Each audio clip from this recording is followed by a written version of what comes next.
everybody. Welcome to Smart Money with Emmy Hernandez. I'm your host, Emmy Hernandez. No matter your age, it's never too late or too early to start thinking about making your money work for you. But where to start?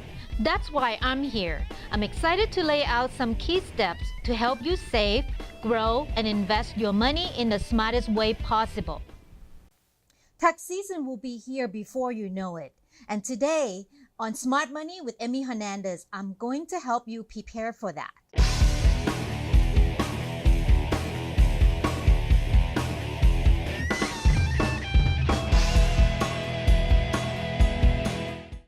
In 2018, there's some changes to the tax law that may impact your wallet. And today, with me here is Derek Georgino, a CPA. He will help us talk through some of these changes. Hi, Derek. Thank you for being here today. Thanks for having me, Emmy. Always happy to be here with you guys. That's great. Hey, let's get right into it. So in 2018, there's some changes in the tax law. And I think the major thing that impact a lot of people is probably how to do the deduction when you prepare on your tax return. So from what I understand, when you do income tax return, you have two options, right? Right. Whether take the standard or itemized deduction. Can you help us, tell us the difference on that? Yeah, so this is really point A. This is really the starting point when you're filing your taxes. Are you going to itemize or are you going to take what's called the standard deduction? Okay. Now, you can't take both. Okay, you can't itemize deductions like interest, property taxes, etc., right? You can either itemize or take a standard deduction. Whichever one is bigger is the one that you will take. So now we have some changes within the standard deductions and with some of these itemized deductions. So it's going to change the ball game a little bit. So you may have more people taking the standard deduction now since it's been nearly doubled. And you might have some less people itemizing. But for some people, the changes to the itemized deductions might have helped them out. So you might have more people itemizing. So you take one or the other depending on what's bigger. And that's really the first assessment that a taxpayer should make when filling out their tax return. So before in 2017, the standard deduction for either single individual are a lot lower, right? From what I understand, it's almost double this year. Correct. Okay, yeah. So basically, for individual, it's gone up to about what, 12,000 this year? Yep, that's right. It was 6,500 for a single taxpayer, and then it went up to 12,000. And then for married, it's now 24,000, whereas before it was 13,000. Wow. So I imagine that's going to be many more people, though, actually take advantage of the standard deduction because they really don't have to collect receipt and, take note for all the expenses that they have. Absolutely. And this is really going to impact young people. You know why? Because young people have very simple tax returns. Right. You don't oftentimes have a 25-year-old with all these kinds of investments and capital gains and losses and property and all this. Usually, they're either finishing up grad school or something, or they just started a new job. So they're just putting their W-2 income on there and taking a standard deduction. So it's going to really impact young people. It's going to help a lot of young people. But I think that's what you're going to see. Okay. And that's with the standard deduction, bump up. Simpler to do tax return, the tax rate actually also lower a little bit too. Correct. Right. Yeah. So that actually really helpful. Now for the itemized deduction, for people who do itemized deduction, they have to do Schedule A. Right. Correct. So usually the major item on the itemized deduction that people can use mostly would be like medical deductions, and maybe home mortgage interest and the state tax that they pay, right? Sure. So is there any changes to that? Yeah, there's plenty of changes to those. And first of all, we'll start with the simpler one, the medical. Okay. You could take a deduction on your medical expenses that exceed 10% of your adjusted gross income. Okay. Then it was moved down for 2018 to 7.5%. So that means you're going to be able to take slightly more of your medical expenses if you have some issues and it's exceeding 7.5% of your income. However, I believe in 2019, moving forward, I think it's going to get bumped back up to 10%. So that's one of them. The next one is going to be the home mortgage interest deduction. That is one a lot of people are talking about because before the new tax law, you could take $1 million up to $1 million of mortgage the loan debt. amount. Correct. Yeah. And then you got an extra $100,000 for what's called a home equity loan interest that you can deduct. So that's been changed. First of all, home equity, it's gone. So you don't get that extra $100,000 anymore that you can take a deduction of the interest for.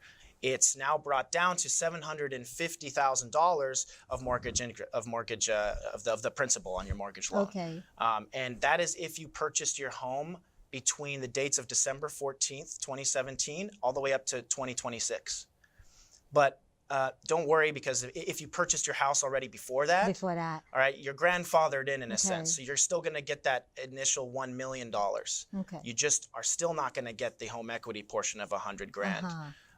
Now, barring any additional actions from Congress, come 2026, right, that end date, it's going to revert back to the way the law originally was, which is the 1 million and the 100,000 in home equity. Okay. So you're going to get the 1.1 million in terms of principal that you can deduct interest up to. Okay. So in 2026, it will revert back to the way it was. So maybe people can calm down a bit. But tax law is very dynamic and always changing. Change a lot. Now, from what I read, correct me if I'm wrong here. Sure. It's a little bit more complicated on the home equity side. I believe that in 2017, that home equity, you can use it for anything else, and and you can still write off.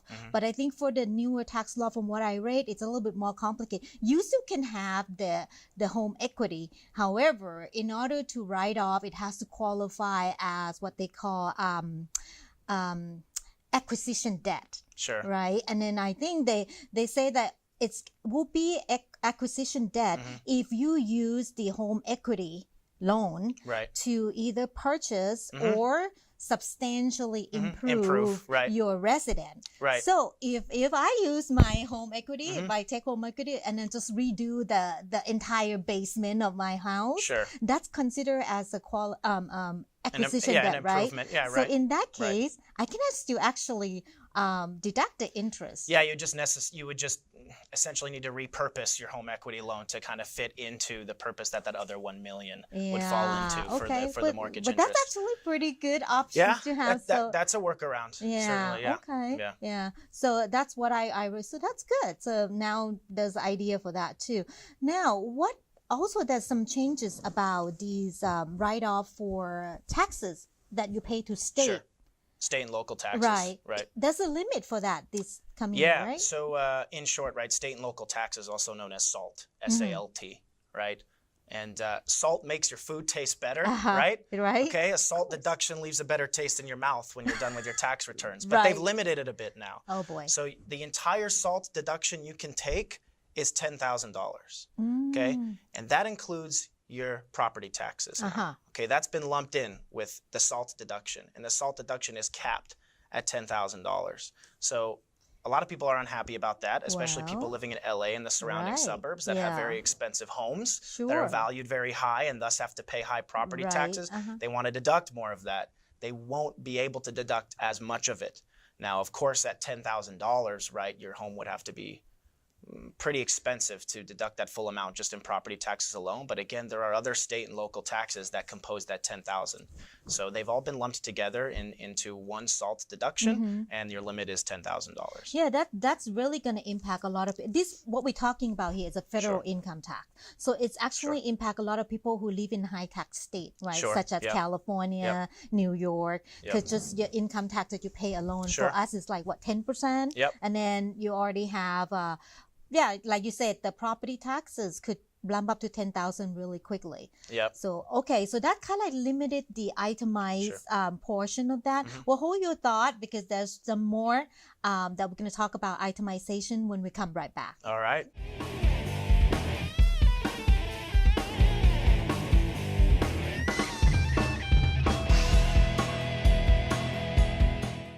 EH Financial can help you plan ahead to sustain your golden years. Our wealth management and financial planning services are growing in the San Gabriel Valley. And because everyone's situation is different, we'll come up with an investment, estate, or tax plan that works for you. Stop procrastinating. Call us today or visit our website, ehfinancial.com. Still back here with me, Emmy Hernandez on Smart Money. Derek Giorgino, a CPA. Hey, Derek, last segment we talked about, the SALT a limitation on write-off on state tax and property tax, all that. Right. So that will have impact on itemized deductions, right? Right. So you were telling me that this year standard deduction got bumped up and some of the itemization got limited. So probably more people will choose to do standard deduction than itemized. Sure. But there's another thing though. After you do the standard deduction, something happened to the personal exemption, wasn't it? Yep. So they got rid of it. Yeah. So that's gonna also impact the bottom line. So can you tell us a little bit more about that? Yeah. So the personal exemption was essentially $4,050 for each member of your family that you could take off. That's gone. But the good news is they increased the standard deduction by well over the amount of the former personal exemption. Would that make up for most people? I mean, it would depend on the size of the family, and it would depend on a number of things, right? And that's the thing with tax law. You can't take a change and apply it as a blanket over the entire American population, right? We have 300 million something people here, right? So each scenario is going to be a bit different, but the standard deduction nearly doubled, right? So we were talking about it earlier, from $6,500 for a single filer to $12,000, right? That's an increase of $5,500. Right. The personal exemption was $4,050, so it was about $1,450 higher, right? The increase was, so they would still make, that person would still make out. So it's going to depend. So there's no magic formula. No, okay. no. You're going to have to assess it on a case-by-case basis. And I think we do have a slide for these for the viewer. We talk about, like, for example, if we have a family of 5, Sure. and if that family in particular do just a standard deduction. So prior to 2018's return, they would have, just a regular standard deduction, but they have $4,050 personal exemption per member of the family, right? So on the slide would show that they, bottom line, they will have standard deduction plus personal exemption total maybe about $32,000 altogether. Now fast forward to 2018 return, they got the double on the standard deduction up to about $24,000, but no personal exemption. So now from 32 to 24, so they actually lose almost $9,000 in deduction if they go that way. So, wow, that hurts. Yeah. For family with kids, right? Sure. But good news, right? I think you told me before we come to that there's a tax credit increase. Again, case by case basis, right? So family that large with these kids, yes, it will hurt them, but they'll get an increased child tax credit. And if they take that will help out a bit. And they doubled that child tax credit from previous years. So it's getting up from $1,000 to what, $2,000 per child? Yep. And on top of that, right, the amount of people who could take a child tax credit was lower than it will be now, because they quadrupled almost the phase out, right? So if your family made a certain amount of income, that credit began to phase out. I think $50 for every 1,000 or so above that threshold. Don't quote me on that.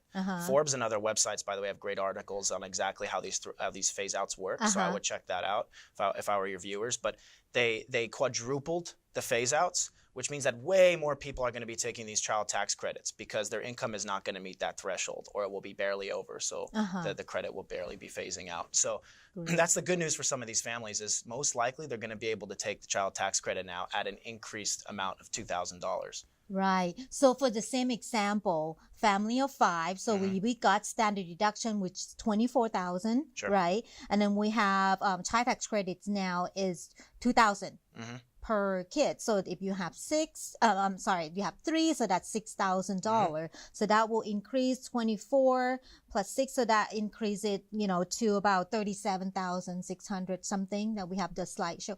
So there you go. So that more than the 2017. That's quite a bit of increase. So that's good. That's good news. But I think, like you said, it's not for everyone. There's some phase out still, even though they increase the level threshold a little bit. So for the viewer out there, first thing they wanted to do is probably talk to their accountant and find out to see if they have a qualifying child, right? And if their income's still in that range to take advantage of this. Sure. And also something to note is that a credit is different from a deduction. Right? So a deduction, say you take a $1,000 deduction, well, really the money you're getting back is that multiplied by your tax rate. right? A credit is a dollar for dollar almost refund, you could call it, where you're getting that entire $2,000 in your pocket, right? You're keeping that. It's not like a deduction where you're going to multiply it by tax rate. So credits, whenever you hear about a new credit or an increased credit, that is more than good news. That is great news because you're getting every single dollar of that to remain in your pocket. Great. That's a very good point because it's dollar per dollar deducted. And for my example prior to that $6,000 additional child tax credit, if you on about 22% tax rate, that probably convert up to about $13,000 in deduction. Sure. So that's really great. Now let's touch upon this a little bit too, because I heard that in order to use child tax credit, you have to have a qualifying child. Yes. It has to be your dependent, right? Yes. So I've actually got a list of things here. Good. So all right. I can literally read these things out for your viewers, right? There you go. Good. Child must be under the age of 17. Child must be your own child, a stepchild or foster child. There's also a support test for this child, meaning that your kid can't be well off. He can't support more than half of his own financial support. Okay. Right. So there's a dependent test. You have to claim this child as a dependent on your tax return. Right. Child must be a U.S. citizen, of course. Residence test. The child must have lived with you for more than half of the tax year. And there are some exceptions to that, I think, if your kid is in school and so forth and so on. Yeah. But those are all of the criteria, most of the criteria that your kid is going to have to meet in order to claim that. 17 or younger. Correct. Right? Yep. Okay. Correct. And additional for that, this year, I think they also they add on that child must have social security number. Right. For this year. Right. And that kind of goes hand in hand with being a U.S. citizen as well. So that goes into that as well. So they're checking for that. They're checking to make sure your kid is a citizen, and there are a number of other criteria. Yeah, as well. that's interesting because some of my clients, you know, their grandchild they'll have, but they're born here U.S. citizen, but they never get social security number until later on. Right. So now, you've got the child born, you just better get that right away. Yep. I think that because of that, also they increase one more additional non-refundable tax credit for non-qualified dependent. I think it's like $500, so something like that. So if your child don't have Social Security, for example, or maybe older than 17, and you cannot qualify for the regular child tax credit, maybe you should check with your accountant to see if you can take that $500. Yeah, $500. So that's something still a little help, right? Yeah. I mean, it depends. I mean, it's not much, right, in the large scheme of things. I mean, if you can, you want to take that $2,000 child tax credit. But if there's some kind of workaround and you can get the $500, of course, do it. Right? Your duty is to, your duty as an American is to pay only the taxes that you need to pay. Exactly. Right? So tax evasion is a crime. Tax avoidance is not. It's your right. So. Right. Okay. Yeah. So there's some more stuff that we're going to talk about in the next segment. We'll talk about something that help out with people who has their own business. All right. Yeah. Okay. When we'll Let's come talk back. about it.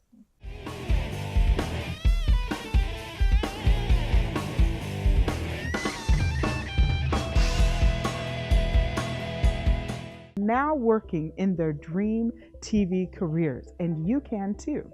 We train kids, teens, and adults professional storytelling on TV and on social media. Call 626-344-8314 to join the International Media Training Center today. Still with me on Smart Money with Emmy Hernandez and Derek Georgino, the CPA.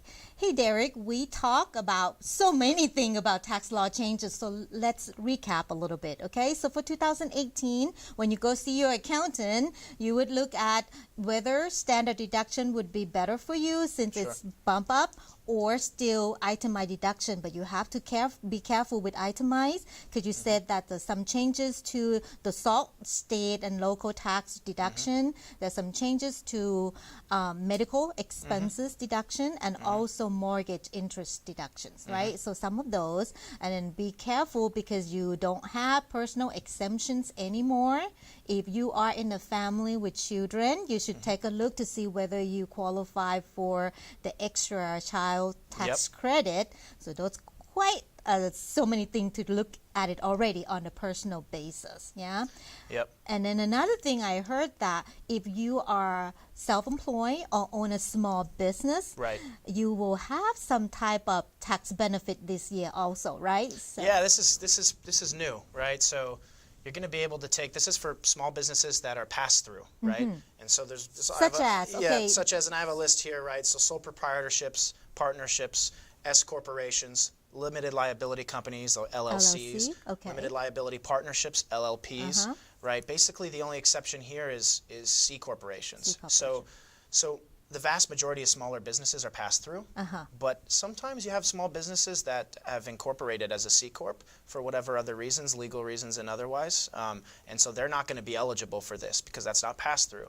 So keep in mind, anything other than a C corp, you could be eligible for this, and the deduction is going to be 20% of the net income of your small business. That's huge. That's major. And again, you know, small businesses employ almost half of the American workforce, and so these deductions, you know, may help them hire more people, may take the burden off of the backs of a lot of these families that are basically for generations run on small businesses, right?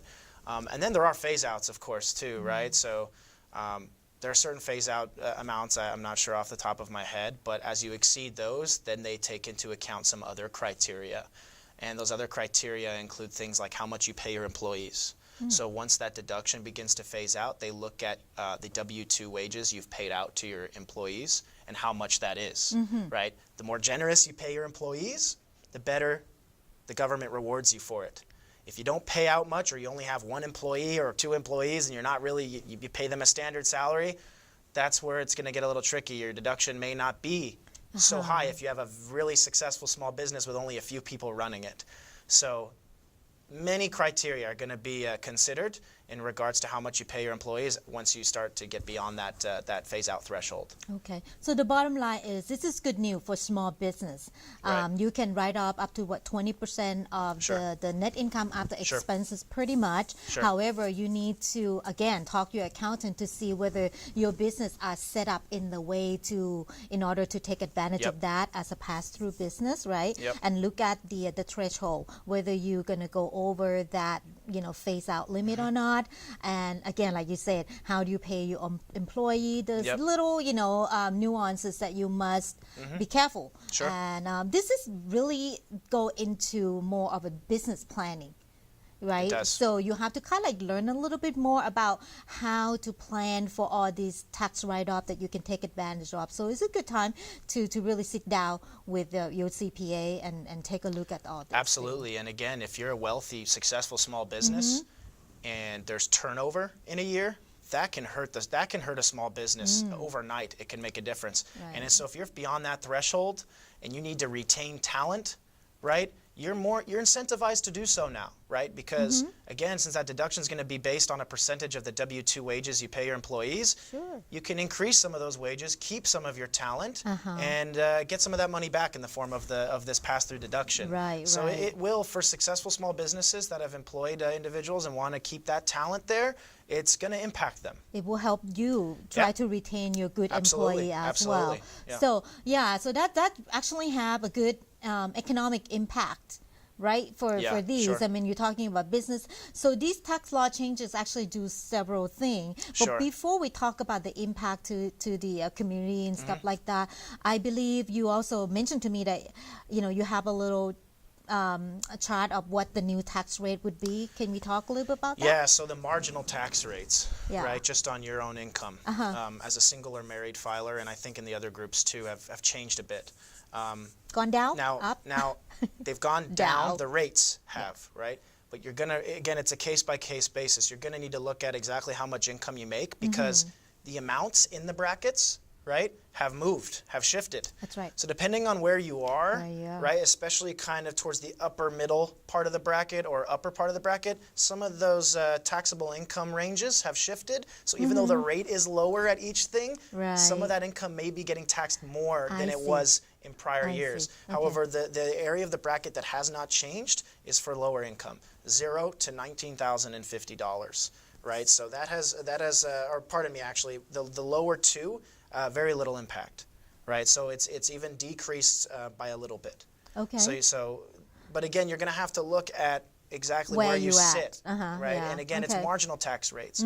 So if you make $100,000, that's not all taxed at the same rate. Correct. Right? So the first $9,000 or $19,000 is taxed at a certain rate. Then you have to, and I think most people know how to do that math. But again, iTest says these rates have decreased. Right, but you need to go a bit deeper and see if that if your taxes are actually going down. How does that impact you? Right, I believe it's a little bit different too, because I think the married couple probably get the most benefit from this tax rate increase. And they usually do.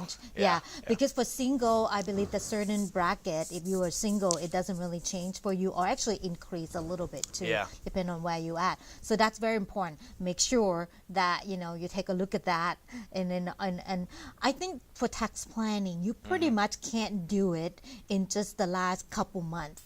Right, before you file a return. Correct. You would have to do this along the year. There's a period of time you need to meet in order to qualify as a married filing jointly. Right. The point is too, find the right one. Right? Find the right one. the right one for that. Make sure you find the one that's right for you, right? So true. You want to stay with your spouse for a long time, right? Because typically speaking, married filing jointly return is more favorable than a single or separated or what have you, head of household or what have you, return. So so it's give incentive for you to stay together. That's right. Work it out. Okay. And then so at the bottom line, I think these tax law changes, overall, it's good for economy, because it seemed like it help out people to have more money in their hand to spend. Sure. Some people are worried though, like when you decrease taxes, that the government or the Treasury won't take enough in, and then the debt will increase. But let me tell you something, right? Interest rates are starting to go up. The debt is already going to go up significantly as these interest rates go up, right? Also, historically, you can look as far back as you want. We've had periods in this country of very high taxation, of pretty low taxation, and taxation right in the middle.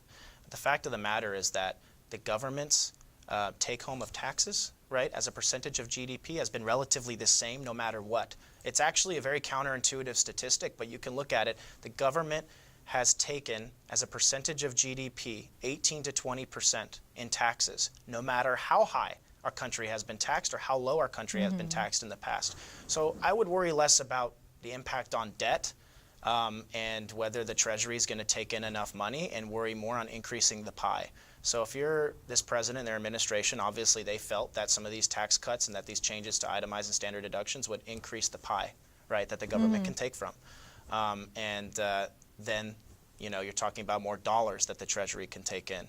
If you worry too much about how much in terms of percentage of GDP that the government is taking taxes in, which is unfortunately a metric that a lot of people focus on, you're just going to run into a wall, because it's been between 18 to 20% of GDP for a very long time, no matter how high or how low this nation's been taxed. Well, good insight there. Well, thank you for being here today, Derek. But the bottom line for the viewer is do your planning. That's right. That's right. Far ahead of time. That's right. Thank you. Sure thing. That's it for today's episode of Smart Money with Emmy Hernandez. As a financial advisor, I'm here to help you. So if you have any questions or comment, send it to me by email to emmy@ehfinancial.com. Don't forget, if you miss any part of the show, you can watch us again on ehfinancial.com or crowncitynetwork.com. Remember, being smart with your money is easy, and you can do it. Thanks for watching. See you next time, right back here on Smart Money with Emmy Hernandez.